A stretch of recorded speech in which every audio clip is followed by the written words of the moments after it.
ओम। तब ब्रह्मा जी के साथ सभी देवता प्रार्थना कर रहे हैं भगवान से कि भगवान आपकी जय हो, आपकी जय हो, आप अजित हो, आपका शरीर वेद स्वरूप है। हे नाथ, आप यज्ञ स्वरूप हो, आपके रोम रोम में संपूर्ण यज्ञ बसा हुआ है और आपके रोम रोम में सारा संसार समाया हुआ है। आप पृथ्वी का उद्धार करने के लिए, हमारा कल्याण करने के लिए, हमें आश्रय देने के लिए जो पृथ्वी पाताल लोक में गई थी उसे ला करके आप पानी के ऊपर रख दिया स्थिर करके। आपकी जय हो भगवान। बराह पृथ्वी का उद्धार देखते देखते और देवताओं के ब्रह्मा के द्वारा प्रार्थना सुनते सुनते भगवान अंतर ध्यान हो गए।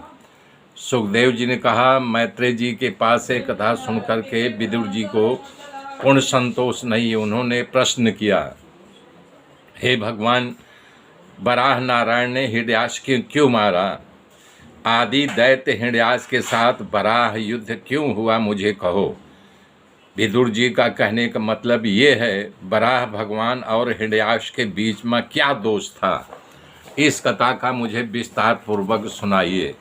इस बात को सुन करके मैत्रेय जी प्रसन्न होते हैं। वो कहते हैं, आगे की कथा का विस्तार करते हुए कहते हैं, प्रजापति दक्ष ने अपनी लड़की दीति और अदिति को मरीचि पुत्र कश्यप के साथ विवाह किया था। दोनों सुखी थे, परंतु एक दिन कश्यप जी संध्या बंदन कर रहे थे, तभी दीति जो है श्रृंगार करके सज धज करके कश्यप ऋषि के पास आती है और उनसे कहती है कि जैसे मदोमंत हाथी केले के झाड़ को बिखेर कर देती है, तोड़ फोड़ डालती है, उसी प्रकार से मैं काम से पीड़ित हूँ। हे नाथ, इस समय ये सब छोड़ दो और हमारी इच्छा पूर्ण करो। हमारे पिताजी ने जब यानी कि वर को पसंद करने के लिए कहा था तो मैं आपका चयन किया था। इस संसार में कौन ऐसी नारी है जो पुत्र की झंखना न करती, और आप जैसे ऋषि से पुत्र प्राप्त करना हमारे सौभाग्य का वर्धक होगा। इस प्रकार ने दीति ने अपने पति से प्रार्थना की। तब है जो पुत्र की झंखना न करती, और आप जैसे ऋषि से पुत्र प्राप्त करना हमारे सौभाग्य का वर्धक होगा। इस प्रकार ने दीति ने अपने पति से प्रार्थना की। तब कश्यप ऋषि ने कहा कि थोड़ी देर रुक जाओ, अभी संध्या का समय है। शंकर भगवान अपने गणों के साथ धरती पर विचरण कर रहे हैं। संध्या पूर्ण हो जाने दो, तब तुम्हारा मनोरथ मैं सहज में ही पूर्ण कर दूंगा।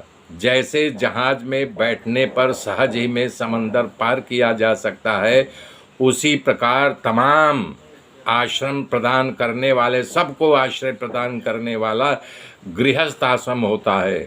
अगर साधु सन्यासी भिक्षा मांगने आते हैं तो गृहस्थ आश्रम में ही आते हैं न। इस प्रकार कह रहे हैं कि जैसे चोर चोरी करने वाला शत्रु को पकड़ करके बंदी बना लेता है, उसी तरह पत्नी के द्वारा पुरुष शक्ति अपने जो शत्रु रूपी इंद्रियां है उस पर विजयी होता है कि अगर पत्नी साथ में रहती है तो भटकने नहीं पाती उसके इंद्रियां। यहाँ कश्यप जी ने स्त्री को अर्थ बताया है, विवाह कामनाओं का विनाश करने के नहीं, कामनाओं को पूर्ण करने के लिए होता है। पर खेद है, दुख की बात है, संसार में विवाह कामनाओं का विकास करने के लिए कर रहे हैं। श्रीमद् भागवत में स्त्री को त्रिविध पुरुषार्थ को पूर्ण करने का साधन बताया है।